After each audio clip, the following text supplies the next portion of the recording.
श्री महागणेश सिद्ध व्रत की कथा। सीतापुर गांव में शिवनाथ नाम का एक ब्राह्मण रहता था। संपन्न और सुखी परिवार था। उनकी पत्नी सुधा एक धार्मिक प्रवृत्ति की एक सुगढ़ गृहिणी थी। उनके 2 बच्चे थे, श्यामा और संजय। दोनों ही बुद्धिमान और सुशील थे।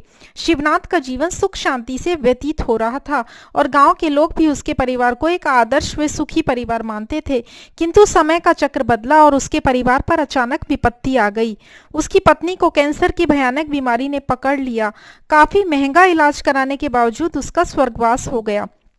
पुत्र संजय बुरी संगत में पड़कर जुआ खेलने व शराब पीने लगा। शादी करने लायक धन भी उसके पास नहीं रहा कुछ, और इस कारण पुत्री के विवाह की चिंता व पुत्र की कुसंगति में पड़ने के दुख ने उसे कमजोर व उम्र से अधिक वृद्ध बना दिया था। अब तो उसे पुत्री के हाथ पीले करने की चिंता सताती रहती थी। एक दिन शिवनाथ का एक मित्र राम कुमार, जो शहर में जाकर रहने लगा था, शिवनाथ से मिलने आया।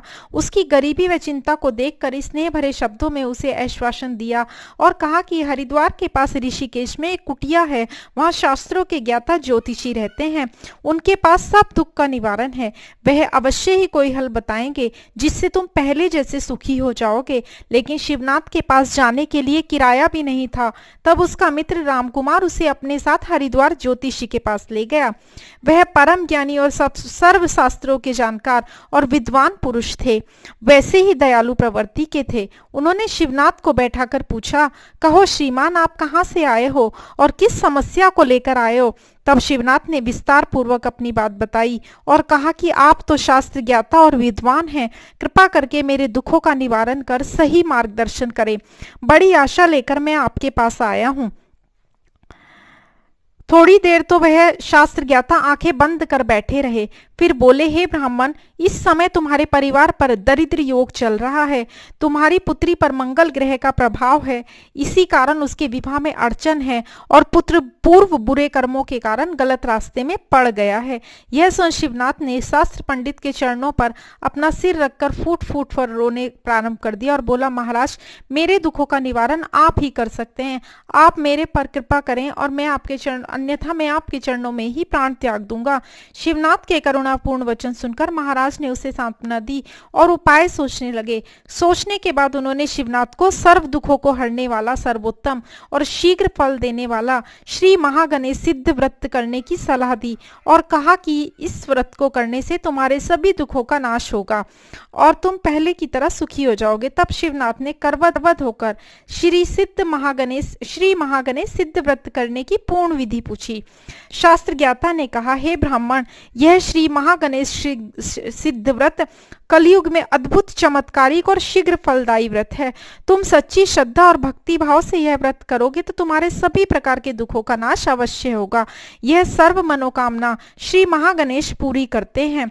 इस व्रत के प्रभाव से विद्याहीन को विद्या, धनहीन को धन की प्राप्ति होती है, संतानहीन को संतान और रोगियों के रोग दूर होते हैं, शनि व मंगल ग्रहों की पीड़ा शांत होती है, कुंवारी को मनचाहा पति और सुहागन को अखंड सौभाग्य मिलता है, भूत प्रेत जादू टोना भी नष्ट होता है।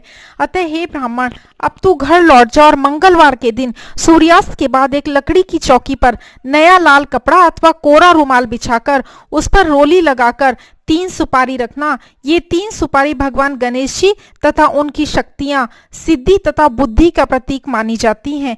बीच में रखी सुपारी को श्री महागणेश जी माने और दोनों तरफ सिद्धि बुद्धि का प्रतीक समझकर 2 सुपारियां विराजमान करना। ऐसा माना जाता है और तीनों सुपारियों को फिर बारी बारी से शुद्ध जल या गंगा जल से बारी बारी स्नान कराएं।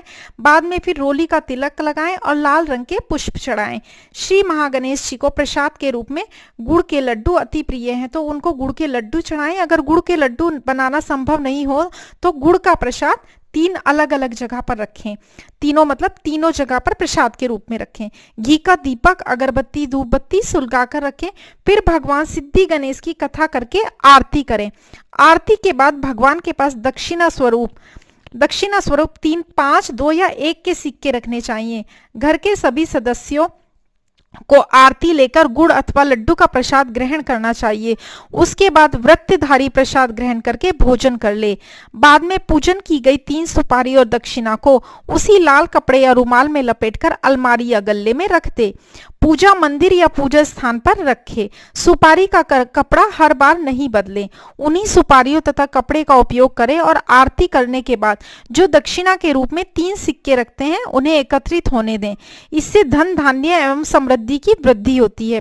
यह व्रत महीने में कृष्ण चतुर्थी या हर मंगलवार को कर सकते हैं। शक्ति न हो तो उपवास न करके केवल पूजा अर्चना भी की जा सकती है। घर लौटकर आते मंगलवार को ही शिवनाथ ने श्री सिद्धि महागणेश व्रत की तैयारी आरंभ की और व्रत रखा। तीसरे पहर शास्त्र ज्ञाता के बताए अनुसार पूजा अर्चना की और 11 मंगलवार के व्रत का संकल्प लिया, जिससे दूसरे मंगलवार को ही उसके पुत्र संजय को सरकारी कार्यालय में नौकरी मिल गई और श्री महागणेश जी की कृपा से गलत संकट छोड़कर पिता की देखभाल करने लगा और उसने अपने पुराने कुसंगति के कर्मों का पश्चाताप कर पिता से माफी मांगी। 5 मंगल ही बीते थे कि उसकी पुत्री श्यामा को सुशील, सुंदर व धनवान वर मिला और शीघ्र ही शिवनाथ ने उसकी शादी कर दी। इस तरह शिवनाथ के दुख के बादल छटे और घर में फिर पहले की तरह सुख शांति हो गई। शिवनाथ ने 21 मंगलवार व्रत करने का संकल्प किया था। 21वें मंगलवार को उसने स्वामी के कहे अनुसार विधि पूर्वक व्रत का उद्यापन किया। श्री सिद्ध महागणेश व्रत का चमत्कार देखकर अड़ोस पड़ोस के लोग भी व्रत करने लगे और सबके कष्ट दूर होने लगे और सब व्रतधारियों और घर परिवार में सुख शांति होने लगी। तो हर कोई अपने परिवार की सुख शांति के लिए हर साल श्री महागणेश सिद्ध व्रत करने लगा। हे ओंकार के स्वरूप श्री सिद्ध महागणेश जी, आप जैसे शिवनाथ पर प्रसन्न हुए उसी तरह इस व्रत करने वाले हर प्राणी पर प्रसन्न होना। उनके सब दुखों का नाश कर उनकी सभी मनोकामनाएं पूरी करना। बोलिए जय श्री सिद्ध महागणेश भगवान जी की जय। श्री महासिद्ध गणेश नमः। इस कथा को पढ़ने के बाद आप भगवान गणपति जी की आरती करें और सबको प्रसाद का वितरण करें। अगर मेरी कहानी अच्छी लगी हो तो प्लीज मेरे वीडियो को लाइक करें और मेरे चैनल साईं खुशी क्रिएशंस को सब्सक्राइब जरूर करें। धन्यवाद।